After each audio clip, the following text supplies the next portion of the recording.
Welcome, Ben. I am so excited. After years of kind of being in different areas of the world, we were reunited. We actually went to high school together, believe it or not. And so this interview has been a long time coming.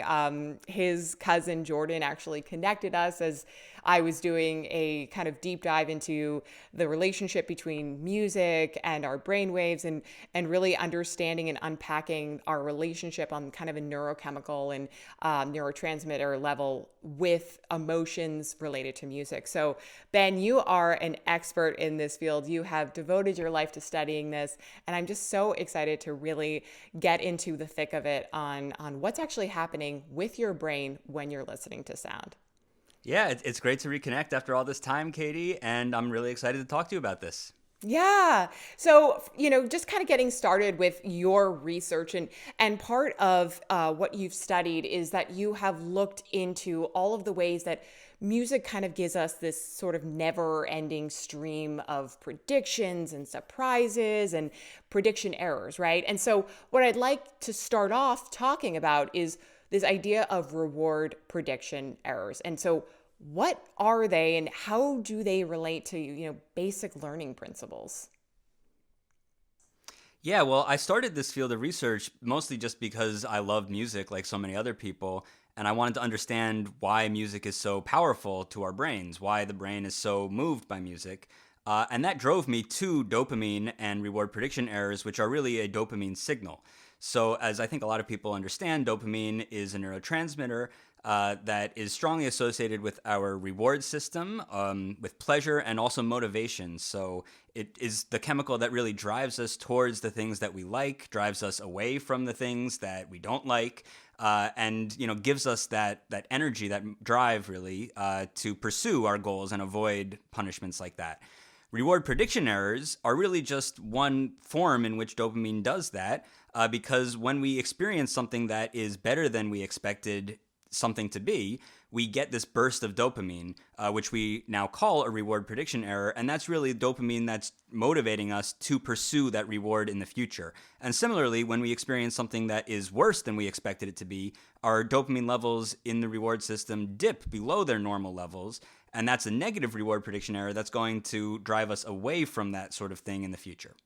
And so when it comes to this idea of predictability in music, what have you personally observed in all of your research as it relates to, human emotion and the brain's actual reward system? Yeah, well, this predictive processing is really a fundamental aspect of how our brains work. I talked about dopamine, driving us towards things that are better than expected or away from things that are worse than expected. Everything, really, or almost everything that we experience in the world is either expected or unexpected. Something I didn't expect when I started this research is that the brain is constantly generating predictions. And this is really how our brains kind of make sense of the world around us. We're not processing everything that's happening around us at all times. We're really processing changes in what's happening. And the way that we do that is by having an expectation, this is the world as it is. And then when something violates that expectation, we take notice. So just to give an example, this is why we don't necessarily hear the 60 hertz electric sounds happening around us all the time, but we do hear some change when that electric buzz turns off, if the power goes out, for example. So to finally get back to your question about music, music is really well suited for generating or eliciting and manipulating these expectations because by definition almost, although of course there are some exceptions, music is structure. It's sound structured in time. And so we're able to make predictions and then quickly test those predictions when we listen to music because music will usually follow a scale, for example, or the rhythms will follow a meter, for example. And so we can predict when the next event will occur, what note in the scale the next event will be, and then very quickly get feedback on those predictions. And the dopamine system, as I mentioned, cares a lot about how our reality compares to our expectations. Yeah, I mean, it really calls into mind kind of when you're, sitting and watching a film and it's say something with a lot of drama and you can kind of feel the tension of the music start to rise, and in your mind you're already making correlations between, okay, something crazy is going to happen, something massive, there's this huge crescendo. And if it doesn't happen, you're kind of like, what? If it just like went to a funny, video, it would just, your mind would be so kind of confused by that. But I totally see what you mean by like just making those associations. We really can kind of, hear through the audible nature of our sound waves, like something is going to happen, and so I can attest to that kind of on, just like watching film and listening to music. And so I'd love to break this down further. How is a listener's brain actually impacted by the music that he or she is listening to, or say they've already heard? So, is there kind of this almost inherent bias when you are listening to a song that you're familiar with? How does that kind of contradict this whole idea of the predictability factor? Yeah, well, first of all, the crescendo is a great example because this is something that in nature we really need to care about. Crescendo meaning that something is getting louder. If you think evolutionarily, our brains really wanted to know if some animal was getting closer at an increasing speed. That's something that really that our survival really depends on. And that's why, to this day, when we watch a film and the music crescendos, we start to get a little tense. We start to get a little nervous, right? It tells us that something big is coming, something is happening. And it directs our attention to that event as well. And I think more and more we're finding that attention itself, being such a precious resource, is a big component of the emotional experience. Just what we devote our attention to determines a lot about how much we respond to it or how we respond to it. So yes, in music, we have these crescendos. We have, as I mentioned, notes, their times and rhythms, and the content of notes or chords that we can always predict and always get feedback on. And so the familiar music that you bring up is a really interesting conundrum. So, I'm talking about surprise, but of course you're right. When we are very familiar with a piece of music, it's not really going to surprise us that much as a new piece of music would. However, you have to also consider that there are still going to be some things like those crescendos or maybe delayed notes or a change in the key. And that's going to surprise our brain, at least at some level, because the brain, even though it operates as a unit, is also composed of several different systems. And so, when we think about what we call in neuroscience a low-level system that processes sounds sort of from the physical features of our environment, there's still going to be some aspect of our brain that is surprised by music that increases in speed or increases in loudness. And then another part of the brain might interact with that, and they sort of come to the realization that, well, maybe that's not so surprising after all. But, in the mix, you've gotten some sort of emotional arousal out of just the low-level features of the music itself. And I've sort of proven my point in my kind of experiment with the song Bohemian Rhapsody, which really kind of goes against all sort of classical music tropes, and it's such a mix of different sounds, and we'll dive into that a little bit deeper and what actually happened looking at my brainwaves. But I think that's a very understood point, and kind of just like a really good way to think about it. Like, even if you're listening to a song that you've listened to 100 times on the radio, there still always can be kind of that little bit of that element of surprise just by the nature of the music itself. So let's talk about the kind of correlation between these familiar songs, the ones that we're used to, and these dopamine receptors in our brain. And really, how can we, on a practical level, how could we take advantage of listening these songs, when it comes to doing basic tasks, studying, focusing, what can we do with that? Yeah, so as I mentioned, dopamine is really important for motivation and energizing us towards the things that give us pleasure or that are important for our survival even. And so one thing that I'm looking into now is exactly what you asked. How can we harness the dopamine transmission that we get from pleasurable music that surprises us in a pleasurable way, and use that for all the things that dopamine is really good for, like motivation? The answer, of course, is complicated. If there was one song that would motivate us all or, wake us all up and get us alert, I'd be a very wealthy man and we'd all be listening to that song every day. But unfortunately, it's not quite that simple. because of the same reason that your familiarity with a piece of music is going to change the way that you interact with it. So we all have different musical experiences. We all have different backgrounds in terms of predictability as well, what we're used to predicting and making sense of. And so all of that is going to affect how we interact with each new piece of music.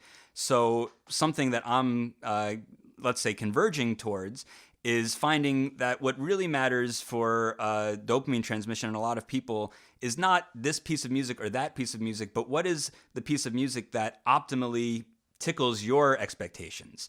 And of course, that's going to be different for each individual, which also means that I don't get to make billions of dollars by writing that song.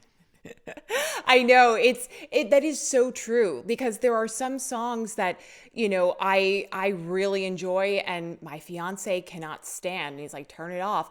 And so, I guess actually maybe we could even unpack that a little bit. What actually causes somebody to have a favorability for a song? What are some of the like triggers or some of the factors that kind of come into play for I like this song versus I have a really strong aversion to this song? Yeah, well, some of it seems to come down to personality. So I'm actually conducting one study right now, don't have very many results on it just yet, but looking at how the personality features like openness to experience or agreeableness correlate with the preference for different sorts of musical surprise. Some of us, by reasons that possibly go down to our genetics or maybe to the ways that our brains are wired even, just are more open to surprise in general, or more open to new experiences, of which surprise is a subset. And then some of it, like I said, is really down to our backgrounds. So I have another study going on now looking at people who are highly trained in one genre of music or another, and how they prefer different surprises in different features of music. So we're looking at, for example, pop musicians and jazz musicians interpreting melodic surprise versus harmonic surprise versus rhythmic surprise. And we're expecting, although we don't have the results quite yet, that people who listen to and are trained in jazz are tolerant of a lot more unexpectedness in terms of rhythm and harmony, because that's what jazz tends to do, than people who are trained in pop music, which has a lot less rhythmic or melodic variability Yeah, than and jazz just music out of does. curiosity, and this kind of just popped into my mind, sort of related to kind of an anecdotal experience I did or experiment I did on myself. What about listening to certain songs before going to sleep? I talk a lot about sleep on my channel, and how sometimes people really struggle getting into a deep REM state, right? And REM is, your consolidation of memories. It's such an important fundamental part of your sleep cycle. So if you were to harness this power of, say, an emotionally charged or connected song, could you potentially make some correlations around, better REM sleep? I don't know if you've done any of the research here, but, this actually happened to me. The other night I was going to bed and I listened to REM, and I started having some really crazy dreams about my childhood, which was kind of sparked in listening to that song to begin with. So just kind of an idea there. I don't know if this is anything you've experimented with, but just I would be super curious to learn more about that. That's really funny. REM for REM sleep seems too good to be true. I mean, what do you expect from Katie Type A? Well, no, I don't know very much about sleep, although I do know that some colleagues of mine are exploring that. I just don't know what they've found so far. Yeah, my milieu is really the expectations and the dopamine that we release. I think for good sleep, you probably want some of the opposite. You kind of want to wind down your prediction machine so that you can lower your emotional arousal and get a good night's sleep. But that's really as much as I can say about that without being an expert in that field. Yeah, no, I totally understand. And this was just kind of food for thought. But, coming back to this dopamine rush, right? We all are craving that, especially when it comes to sitting down and banging out a project. And so is it safe to say that, when you're seeking or you're listening to a familiar song, you're like, I want to listen to this specific tune, you are really fundamentally seeking that dopamine rush, or is there something else going on? Are we trying to form new connections and really create new memories every single time we're listening to that familiar song? Or are we just trying to like repeat old patterns? And I know that's a little bit convoluted, but hopefully you can walk me through that. Yeah, I think I understand the question. I hope I can answer it. I think it's a complex phenomenon. Music is such a common aspect of our cultures, and so I don't want to give the impression that this reward prediction error expectation processing is the only thing that's happening to us when we listen to music. Of course, there's a lot of stuff going on, and I think that memories, as you mentioned, are a huge part of it. We play music at most of our big events, at weddings, at funerals, at all sorts of celebrations and parties. And so, of course, when we listen to that music again, we're going to have associations to those other major events. And even when we listen to music that's somewhat similar to that, we're going to make the connections to those events. So, some of what's going on is that sort of mnemonic association. Another part that's going on is a social bonding aspect. Music is entrainment in a sense. We're all listening to the same rhythms together. And even though these days we tend to listen to music that's been recorded, weeks or years in the past, and now is just playing for us on our headphones, again, our brains don't necessarily think of it that way or process it that way. And so, we might feel a connection to the performer or to the composer of the music that satisfies a sort of social need for us.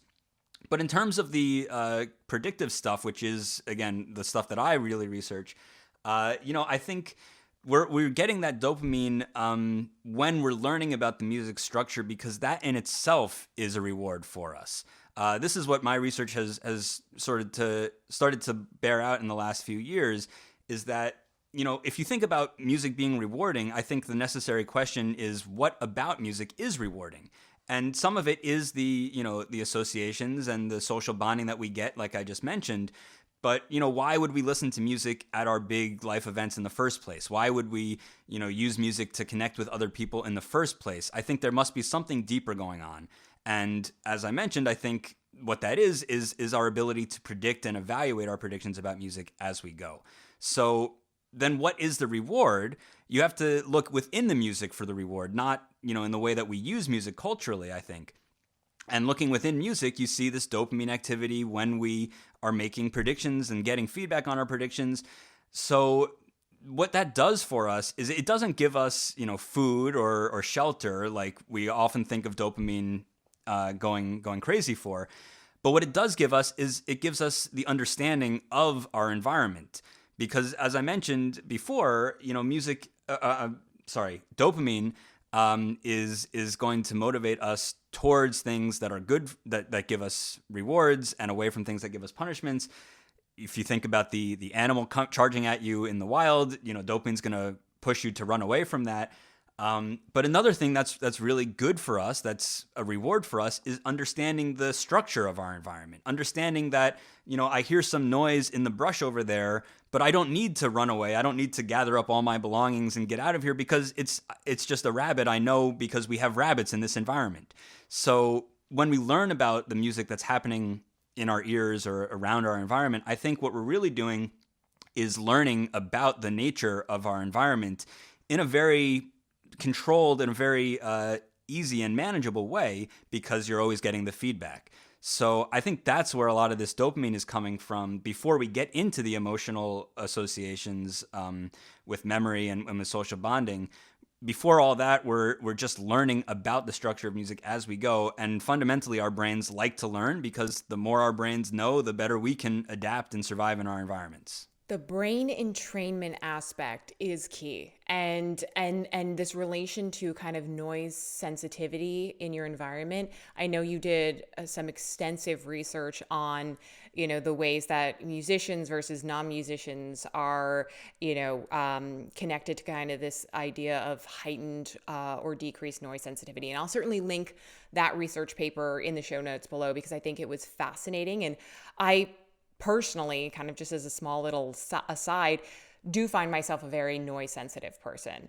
and I get shocked by loud sounds all the time. And it's kind of been a running joke in my household, but it still has kind of plagued me for a while. But it was strange because I listen to music all the time. However, and this sort of ties into my next question, I am in this weird class of my own where I will find a particular song and I will listen to it on repeat for hours at a time. And that is when I do my best work. When I'm listening to, and it's not, of course, like some crazy, jazz or rap music. It's usually quiet, more subdued, kind of just low level background noise. But when I'm in a coffee shop, pre-COVID, I find that the distraction of the other noises really bother me. So I get tuned into this one track on loop to kind of get me focused. And your research would suggest that this literally contradicts every element of this reward prediction system. So, why do some people use this for learning and emotional manipulation?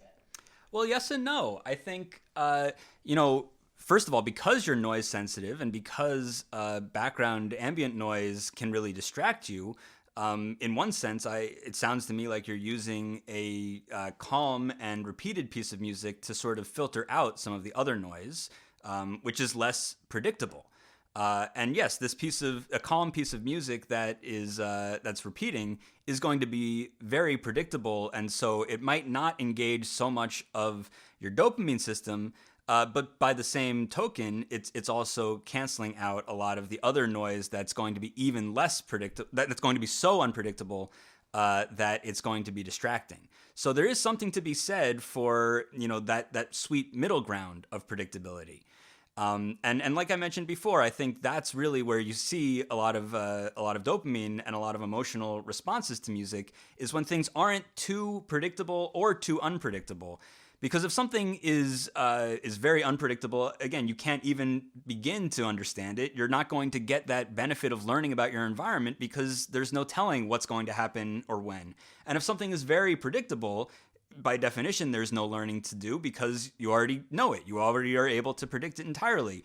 You might be pushing the limit there by playing a calm piece of music over and over and over again on repeat.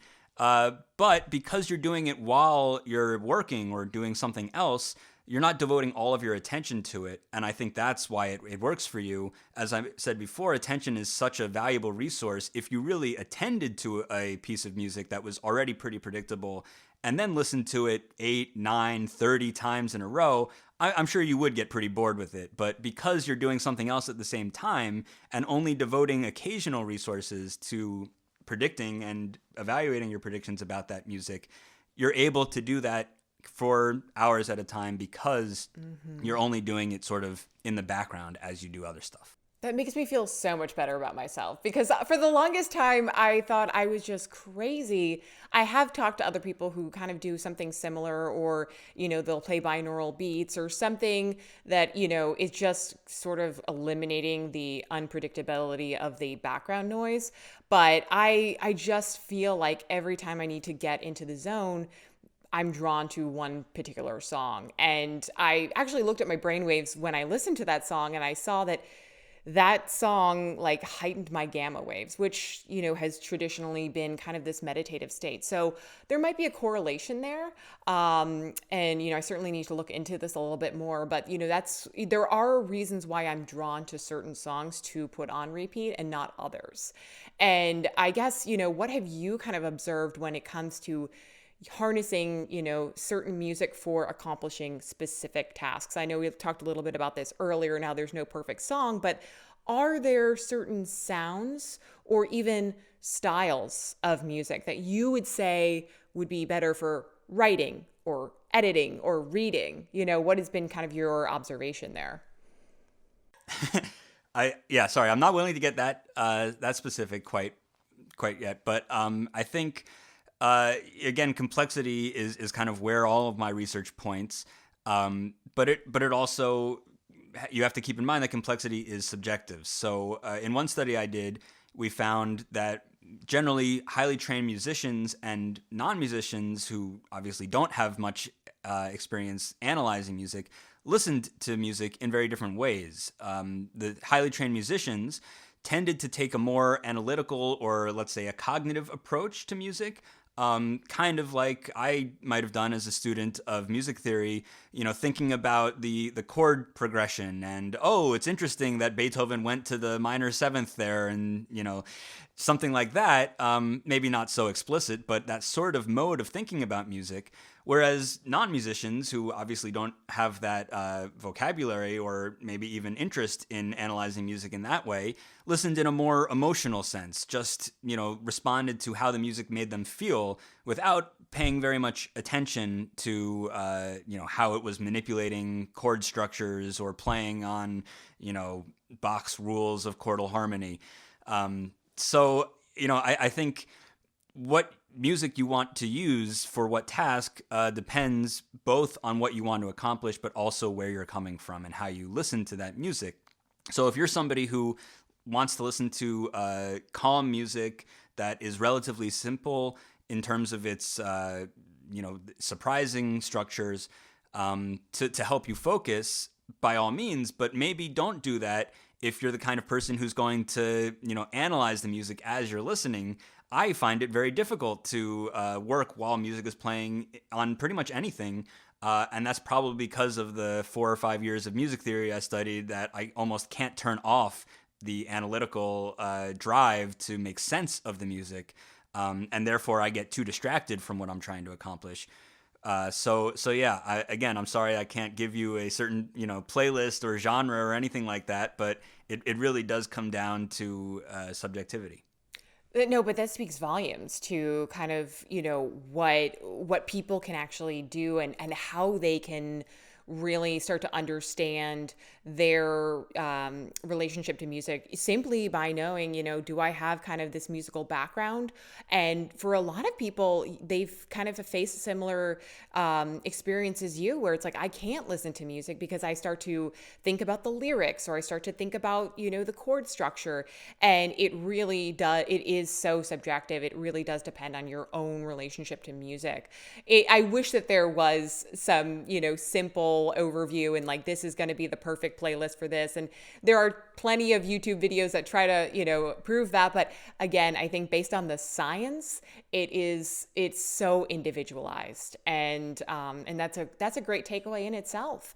And so kind of switching gears to talking about predictability again, because this is really your wheelhouse. And I was just racking my brain trying to think about jazz music, right? I love jazz, but like, how, some would argue that can be so highly unpredictable just by its very nature. So, what are the ways in which we can determine predictability in music? Are there clues we can look for in specific tracks?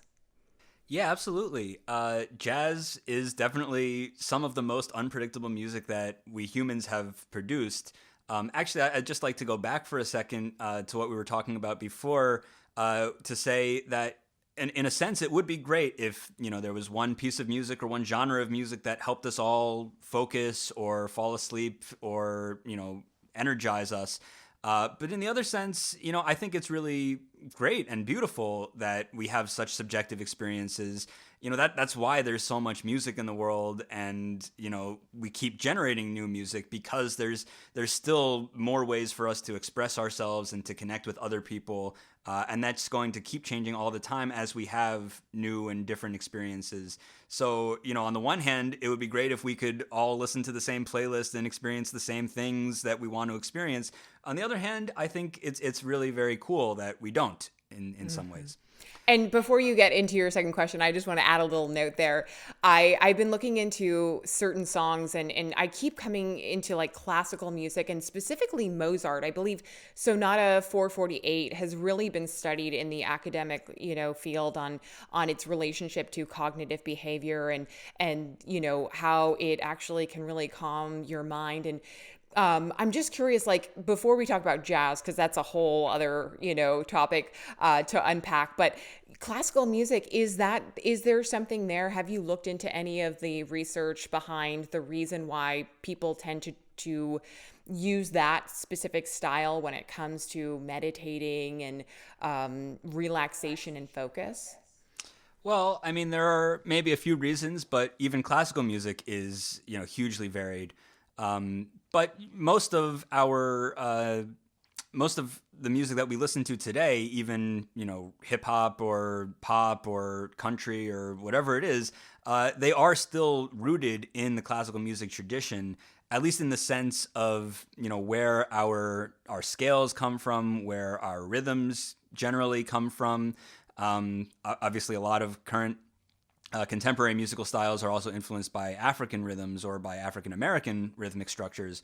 But especially the melodies and harmonies of modern music are very, very much influenced by classical music. And so at this point in time, I think there might be something to be said for classical music being the sort of bedrock of at least Western tonal musical traditions, and therefore something that most of us in the West can have access to, on a sort of intuitive level, in the sense that it's what we've all been exposed to, even if we don't listen to very much classical music itself, but you get those same sort of lessons out of pop music or, country music or so on. And then, there are some other features of music beyond just the predictability of what note or chord is going to happen next that might be soothing to us in a lot of classical music. For example, the timbre of the strings. I think strings are usually just in classical music these days, maybe sometimes in R&B. But there are some other acoustic features of music that appeal to us in different ways, or that give us different responses in different ways. And so strings are kind of, the vibrato in a string can be maybe reminiscent of the vibrato in a voice, and it might tie in to some association we have with the human voice. Brass instruments like the trombone, which I play, sound kind of martial to us, maybe because trumpets or bugles were often used by militaries. And so you get some sort of, alert, your back sort of straightens up when you hear the trumpets in a Mahler symphony, for example. So, there are other things at play, as always. But I think, there is a lot to be said for classical music being the foundation of even our modern musical styles.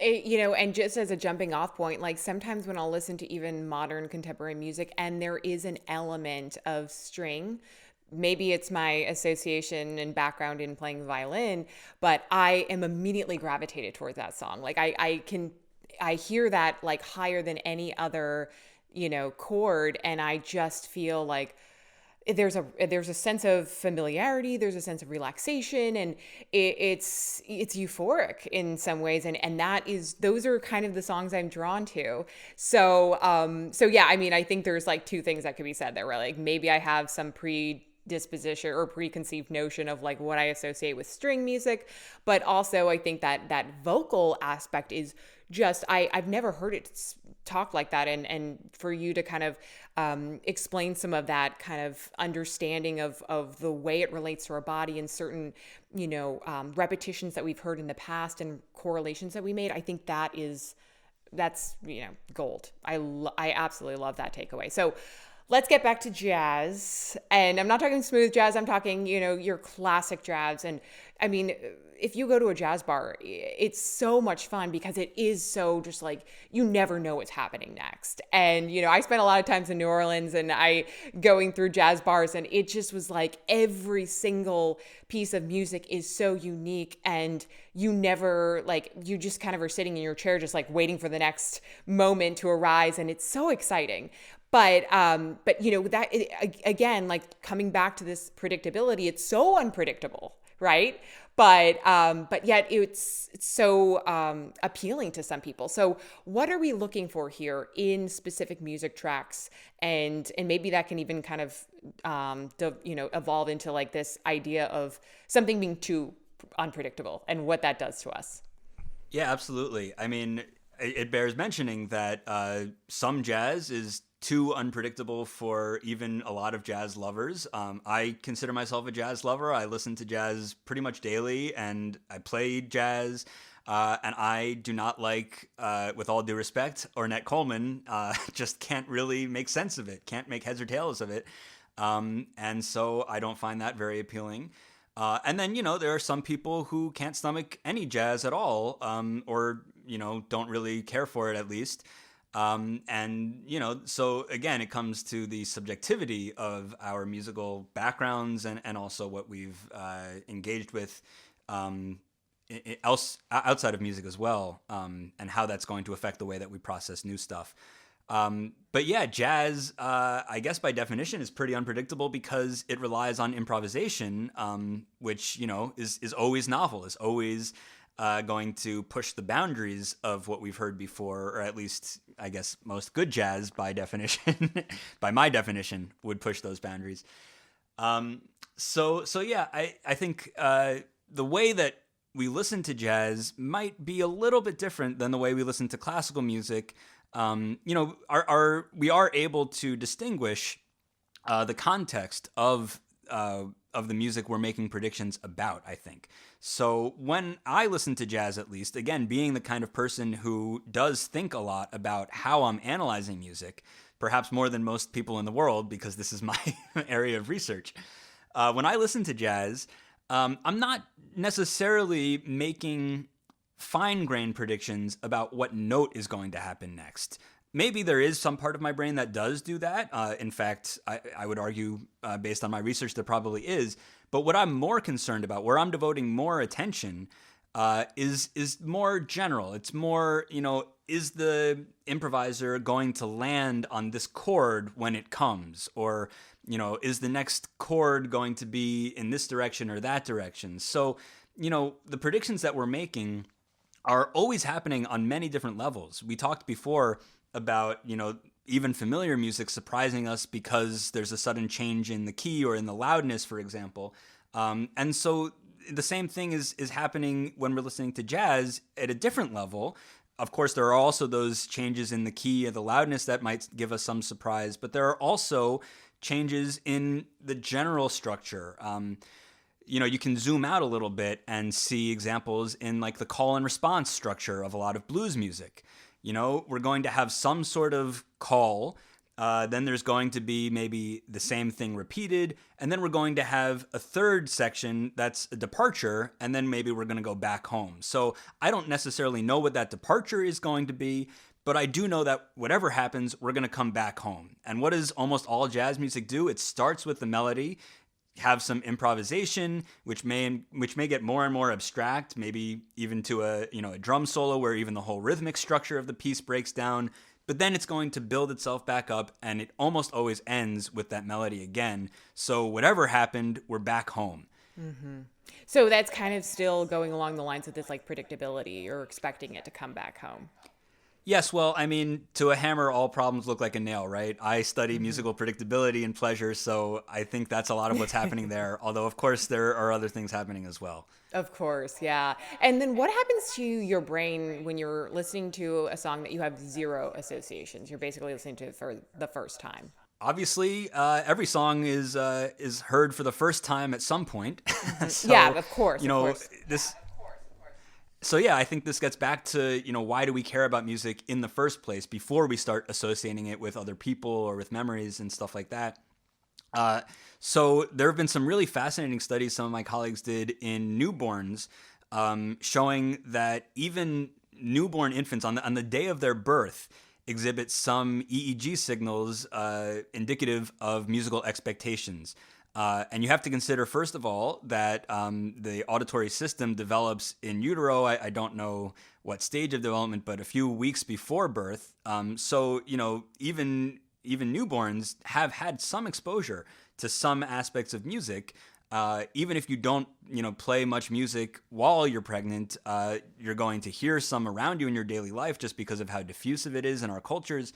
But also, to get back to the sort of physiological associations with music, infants tend to prefer music that has a similar beat to their mother's heartbeat, which, so there's already some memory, some association of maybe comfort or homeness happening on the first day of life. And then, a few weeks later, we see that infants even have some expectations about the musical culture that they're born into. So, even after just a few weeks, you can see EEG signals indicating surprise for culturally different music versus culturally familiar music. Just again because of how much music there is in the worlds around us, and the expectations that we develop even from birth. Because again, this speaks, I think, to the importance of this expectation system, this prediction machine that our brains are constantly improving. Especially a newborn brain doesn't know very much what's important and what's not important, but the heuristic that it might use is that learning about the environment is important. And so, when it's exposed to music, it's going to make predictions and evaluate predictions about the music, so that even after a few weeks of life, we are already developing our musical expectations. Wow. That's mind blowing, and it makes so much sense. Especially with the different cultural music that you then listen to later in life, and how it differentiates from maybe what your parents were listening to around the house when you were a newborn. Yeah, I mean, I think that is pretty profound, and kind of gives me a little reassurance in some of the my own kind of like experiment that I've been doing with myself on some childhood memory associations with music. So I'd like to take a quick segue into the second part of this. And I know you have some slides prepared, but I'd love to talk to you about my own brain data observations. And I did use like not a medical grade, but a consumer EEG product to actually look at my brainwave states while listening to certain songs. And I listened to 8 tracks. One of them, or 2 of them, were songs I'd never heard before, and then the rest I had some association with. And to be honest, like most of my brainwave states, the delta and the gamma and alpha, they all kind of followed a similar cadence for most of the songs, except Bohemian Rhapsody, which just kind of blew my mind because of how off the charts my brainwaves were from the very start. And that pattern continued throughout the song. And so, just kind of speaking to your own experience, and I know you haven't, looked into all of the EEG components, but just from your understanding of reward prediction analysis, like what's happening to my brain to create these off the chart spikes? Well, Bohemian Rhapsody definitely has a lot going on, right? It's there are all these rich harmonies that span a huge range of pitch heights. There are all kinds of different rhythms. There's a guitar solo. There's a drum break. There's a drum lead into the guitar solo. So there's a lot for the brain to process in Bohemian Rhapsody, and I do think, even with all the stuff we've talked about, subjectivity aside, pretty much any brain is going to, be pretty active while listening to Bohemian Rhapsody, just by virtue of how much is happening in that song. Especially a brain that's, in our culture that maybe grew up around the time that we did, because Bohemian Rhapsody was always on the radio. It was playing in movies like Wayne's World. It's a big part of our culture. And so the song has sort of taken a life of its own beyond, what's happening within the music itself. So I think there's also going to be some of the emotional or memory associations that we've talked about, and some of the social associations that we've talked about too. But familiar music is a really interesting is an interesting way to think about this prediction machine, because it is familiar, and so some of our predictions are not going to be that surprised or violated by familiar music as unfamiliar music would be. What we're looking into these days, we as a field are exploring this sort of conundrum of surprise and familiar music these days, and the prevailing hypothesis these days is that when music is familiar to us, we're able to make predictions that are, of course, more confident than predictions we can make about unfamiliar music. And of course, a lot of the times those predictions are going to be right because we've already heard the music before. But the confidence of our predictions also kind kind of raises the stakes. It's like if you're, I don't know, playing trivia with your friends or something, and you say, "Oh, I know this answer." And then, the 10 minutes later, the moderator announces the answer to the trivia question, and you're on the edge of your seat making sure that you got it right because you told all your friends that you knew it. There's some confidence weighting that seems to happen in our brains when we make predictions. And so even though, we are familiar with Bohemian Rhapsody, there's that drum lead into the guitar solo. Ooh, I know what's happening next, and I'm excited for it because it's a good solo, or because I know it's kind of surprising in a low level way, but I know what's going to happen, and that makes me feel clever because I'm able to predict it. That the very nature of the confidence of that prediction raises some of the dramatic tension a little bit, I think.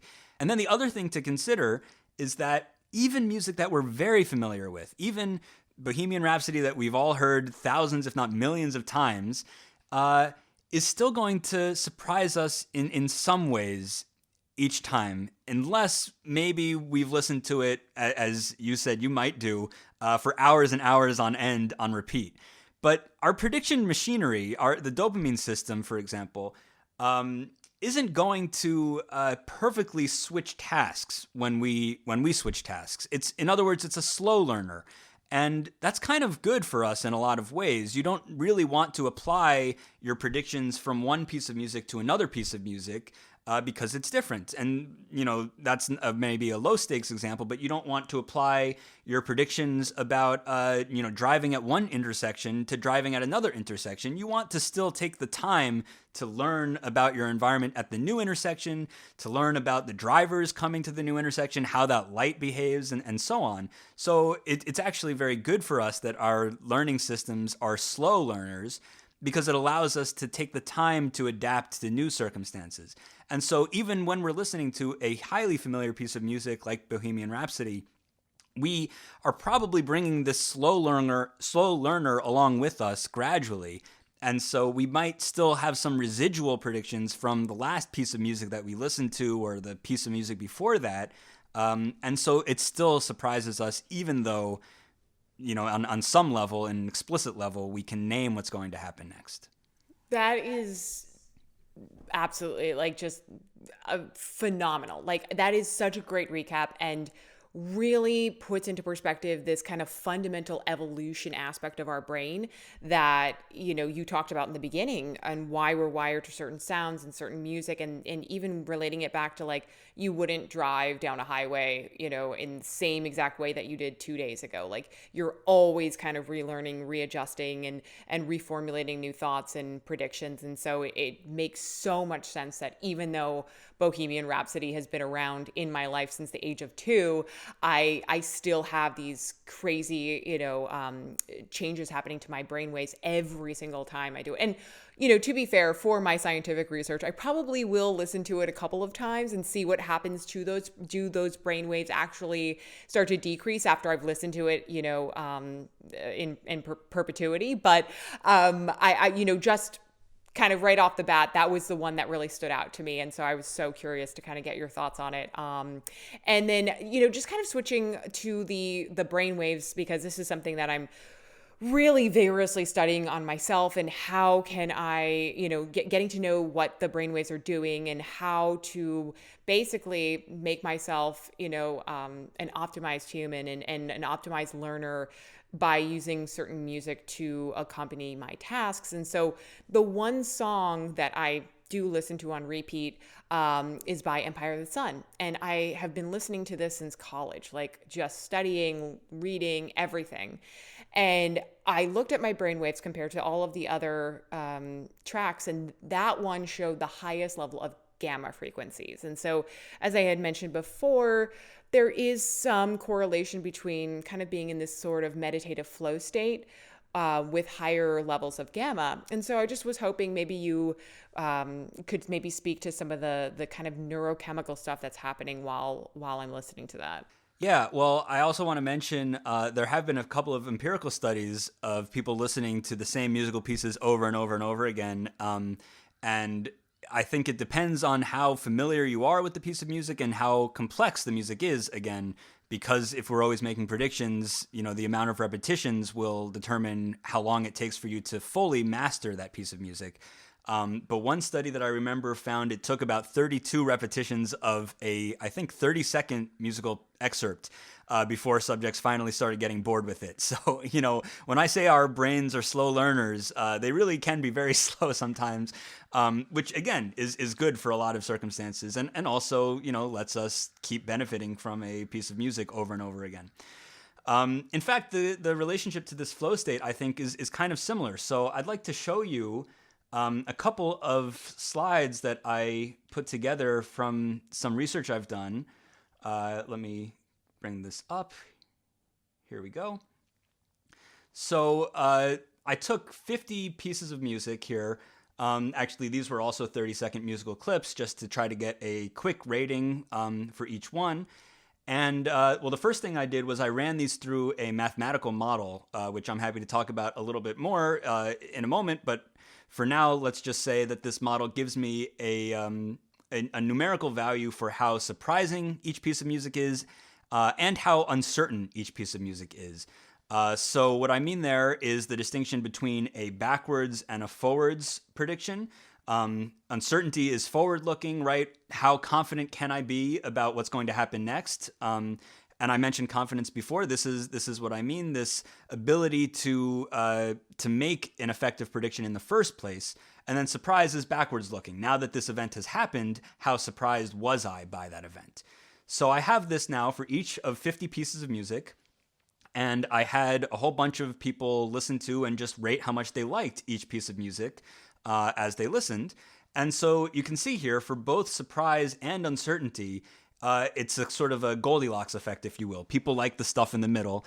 And this is also something I mentioned before, that, we like a bit of surprise, a bit of complexity, but not too much and not too little, which I think is probably something to do with, what can we learn from?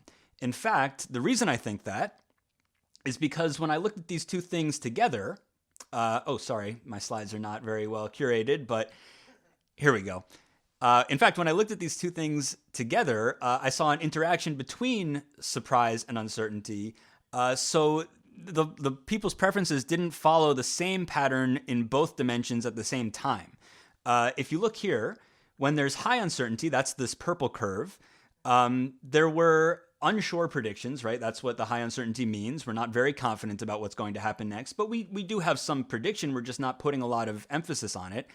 And so when we are right, we really like that. There's this category on the top left over here. I don't know what's going to happen, but I think it's this. Oh, it was that. Hooray. I'm more clever than I thought I was. That's great.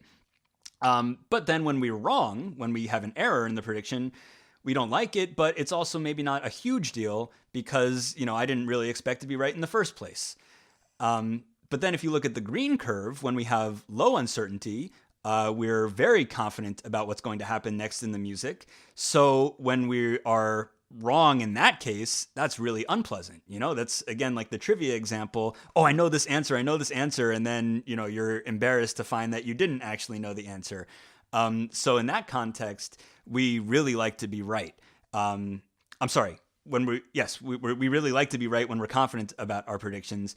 But if you also look at this middle point here, we can tolerate a little bit of incorrectness. We can tolerate a little bit of error. And that goes back to what I mentioned before about learning about our environment. Because if the music were, super predictable, if we had full confidence about what was going to happen next, it also wouldn't be informative or valuable to us at all. So what's really helpful then is getting a little bit of surprise that we can incorporate into the framework of what we already understand about the music. So it's that sweet spot, right? Just smack in the middle on both of those fronts. That's amazing. Exactly. In the middle on both of those fronts, but also when you look at them together, sort of counterbalancing a little uncertainty with a little surprise. And that has a lot to do with the flow state that you mentioned. Some of the research on flow state, we think of flow state as a sense of being challenged but in control. So what I interpret from these results is that we like, the music that we can learn from, whether it's learning that our unsure predictions are correct or learning that our confident predictions might not be quite as correct as we thought, which, on the surface level might seem kind of unpleasant, but from another sense is still learning. And again, this learning about our environment is ultimately what I think is so rewarding about making and evaluating predictions about music. So you mentioned the flow state before, and I think a lot of what we understand about flow state is being sort of constantly challenged and rising to that challenge. And so I think that's what this effect here is showing, that when we're challenged either by surprises in music that we're confident about, or by being unconfident about music, and then we're able to rise to that challenge by becoming more confident about what's happening in that music, or by becoming more correct about what we think is happening in that music. That's the sort of that flow sense of meeting the challenge where you are. And there have been some interesting studies on flow showing that people like to engage in tasks, whether it's playing chess or solving math equations or a video game, where they feel challenged, but also feel like they're able to learn from that challenge or to rise to that challenge. And so I think that a lot of the time, that's the sort of music that we like as well, at least in this sense of interpreting predictions. Then again, as we've also discussed, there are contexts in which, of course, we just want music to relax us, or music to remind us of that great party we went to or whatever. And so that might not be what we're looking for in that case. So, Ben, on a personal note, what gets you into the flow state? Is it playing music? Is it listening to specific types of music? Kind of unpack that for us.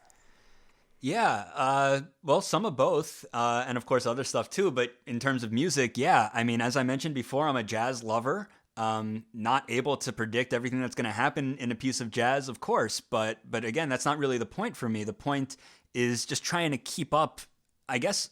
Yeah, maybe it is a flow thing, enough so that I feel like I have some understanding of this chaotic structure, which gives me a bit of that sense of autonomy and sense of accomplishment that people associate with the flow state. And then similarly with playing music, my favorite kind of music to play is also jazz music, where I very often surprise myself with what I am playing, or how I'm going to get from one chord to the next. And what really sort of gets my juices going is when I don't know how I'm going to get from one place to the next, and then I sort of find it along the way. And again, I think that is a very flow-like thing of realizing that I could rise to the challenge. And another important aspect of flow, I think, is when you're not able to rise to the challenge, trying to go again and trying to get there next time. And I'm just an amateur musician. I'm certainly no expert, but I keep coming back. And in fact, a lot of musicians are very, tenacious people in and beyond the music realm. And I think a lot of that comes from learning how to keep pursuing something, knowing that if you keep working at it, if you keep practicing, you will get better, you will get closer to it, and being able to see that improvement. And so for me as a musician as well as a music listener, I guess I do kind of keep trying to find that optimal challenge for myself. Mm-hmm. And what happens when you rise to the occasion? What happens when you achieve that dopamine rush? Is it then I'm done with this piece and I want to move on to the next? Or are you challenged to do that piece better again? Kind of like walk us through that what's going on in your head there. Yeah, well, it's exhilarating for one. I mean, there's an emotional response that's not to be ignored. But yeah, there's some motivation to go back and some motivation to go forward, I think.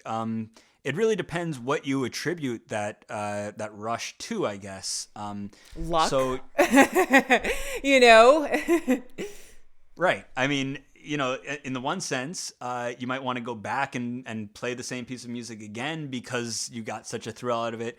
But if that thrill came from learning or from surprising yourself, you might want to try to apply that to another thing, similar to playing a video game or something. You might want to play the same level again because you just barely beat it and it's really exciting for you that you did, and you want to experience that again. Or maybe you want to go to the next level and see if you can then beat the next boss.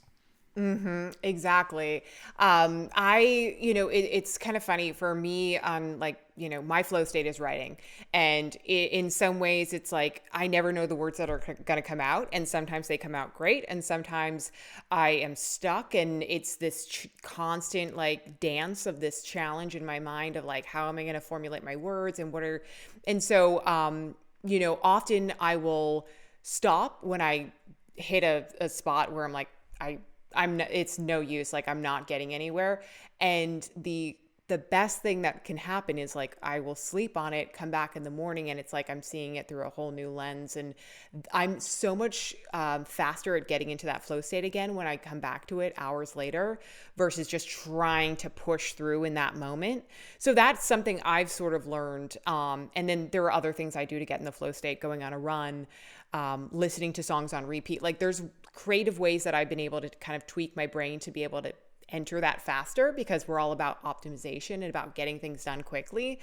But sometimes it just doesn't happen. And I think that's just human nature. That's how we are. And I think it's like, you kind of just have to like chalk it up to like maybe tomorrow, and that's okay.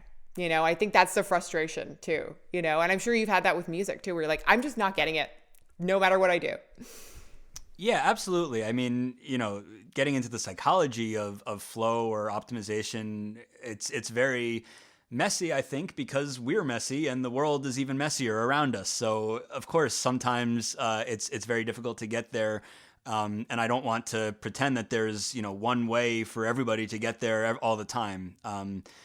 But yeah, I think a lot of this, flow is closely related to motivation. It's closely related to challenging ourselves. And so, maybe it even varies within a person from day to day. What is the sort of challenge that's going to get you motivated? Another way that I sometimes think about this music prediction stuff even is like crossword puzzles. And I like to do the New York Times crossword. They get harder from Monday to Thursday, and then they're really crazy on Saturday and Sunday. So, some days, for whatever reason, maybe I'm more tired, or maybe I've had more caffeine, or whatever it is, I just cannot get myself to finish a Thursday puzzle. So, I go do a Tuesday or something. And some days I do a Tuesday and I think, well, this isn't even fun. It's boring for me. So, it's about finding, I guess, where you are at that moment, or on that day for whatever reason. I don't know all the reasons. I don't know if anybody does, but there are a lot of ways for us to get in or out of that flow state, I think. Mm-hmm. Now, can you imagine if the New York Times just reversed the order, and then all of a sudden you started on Monday and you're like, what's going on? And then it was like super easy on Friday. Talk about like the reward prediction error there going on in your head. I mean, I don't know if that would be a huge dopamine rush or a cortisol spike, probably one of maybe both. But yeah, patterns and all of this kind of relatability. I think this, you just really articulated it so well, and put that scientific perspective into this kind of music endeavor that I'm exploring on my own. And so I'm going to do some more work. And again, thank you for, really honing in this idea that it's so subjective. And so there are no blanket statements to be said for anybody with music, but that is what makes it special. So Ben, I can't thank you enough for being on today. I hope that we can work together in the future as I continue to explore the fields of music. I think that the research that your team is doing is just absolutely mind blowing, and I'm so excited to just kind of learn more as you continue along. And I thank you so much for your time. Well, thank you for having me, Katie. It's been really great to talk again after all these years. And maybe we'll see each other at the next reunion. That would be great. That would be great. All right. Well, over and out. We'll catch you on the next one, guys.